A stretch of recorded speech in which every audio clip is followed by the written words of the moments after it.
What are the top 5 most common ways that I, not only as an ex-state criminal prosecutor, but also as the founder and leader of almost a 30-attorney law firm, see people lose guns from cops coming to their doors, traffic stops, ATF agents, you name it.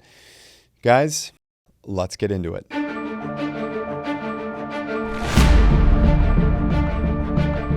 So the first one is one that you already have your mind on, but it is obviously low in just raw numbers, and that's post-defensive gun use, post-DGU. So you've just been involved in a defensive gun use, regardless of whether or not you screwed up and you did something wrong, or if you did everything right. We all know it's going to be the worst day of your life, but it's not going to get any better when almost every time, I would say probably about 19 out of 20 times, my firm has usually between about 5 to 15 self-defense cases with firearms at any point.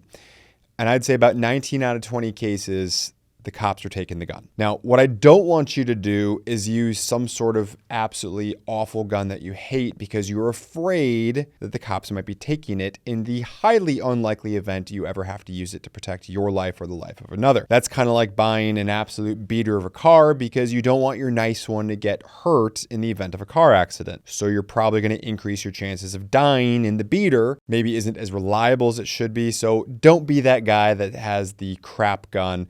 Just don't do that. But post-defensive gun use, easy one. Number 2, the defensive practice of law. What the heck am I talking about? Well, we've all heard about the defensive practice of medicine, right? You fell down, you bumped your head, you get transported to the emergency room, perhaps against your wishes.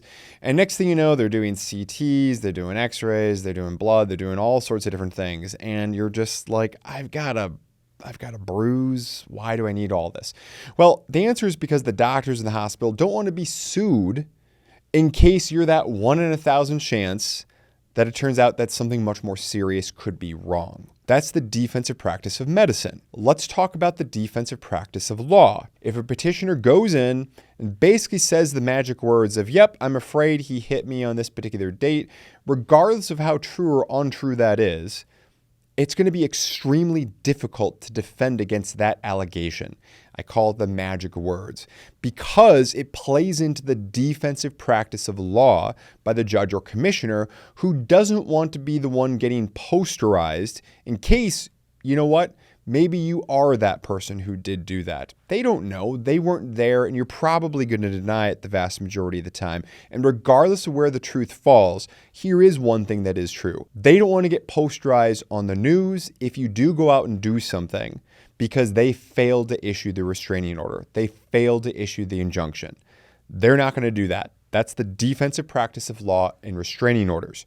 The defensive practice of law with prosecutors and district attorneys, there's a fight, there's an argument, nothing physical, just verbal. Neighbor hears it, calls it in, cops show up, you walk out in handcuffs. That's the defensive practice, by the way, of policing, but that's something a little bit different. Well, in many counties, depending upon where you are, there can be a defensive practice of law where the prosecutor says, look, I wasn't there, I don't know what's going to go on, but I don't want my name in the news if this guy comes back and does something bad. So I'm just going to reflexively charge him. We'll hold him for bail. We'll hold him for jail for the night, for the weekend, whatever it might be. And then you know what? Let him buy his own defense attorney, and then we'll kind of shoot him first and let God sort it out on the back end. Well, we're going to charge him first with criminal charges, and then we're going to sort this out in the back end. Those are 2 ways that the defensive practice of law can take away guns from you, because whether you get hit with a qualifying domestic injunction or if you wind up getting certain types of charges that could trigger bail conditions that force you to be disarmed and maybe even turn in your firearms, you can lose your Second Amendment while that's going on, which can take years. Very common. Thanks for stopping by. We appreciate you coming to check us out. If you're new here, don't forget to hit that like and that subscribe button to make sure you don't miss any future content. My question for the discussion today is this: which one do you think is going to be most important, and what did I leave out? What should be number 6 if we kept extending that list? Let me know. Again, don't forget to hit that like button. Now back to the video. Number 3, extreme risk protection orders, aka red flag laws. Now, I'm very fortunate that at least at the time of the recording, I'm in the great state of Wisconsin that does not have these yet. But if these go down in the court of law, just like restraining orders, we've got, again, the defensive practice of law that's going to be rolling into this, regardless of whatever you think about red flag laws. I assure you, this is how it's going to work in the street. People are going to be losing firearms and their gun rights needlessly just because some ex is trying to get back at them or whatever else the case may be. It's going to be happening. And I do see this as being different and separate from the defensive practice of law, because red flag laws are truly their own thing, since by design, they are trying to take away your firearms. They are trying to take away your Second Amendment, as opposed to restraining orders and criminal charges, which kind of incidental.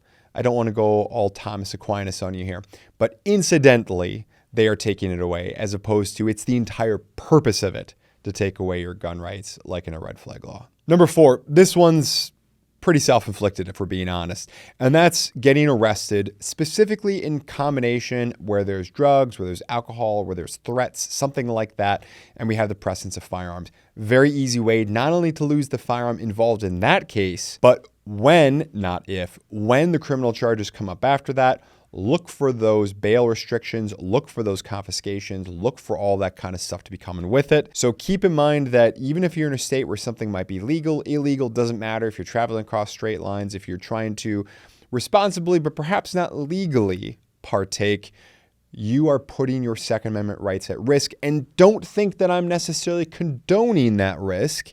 I'm just letting you know that it's out there. So you need to be mindful about it and be smart with what you choose to do. Number 5, this is by far the biggest one.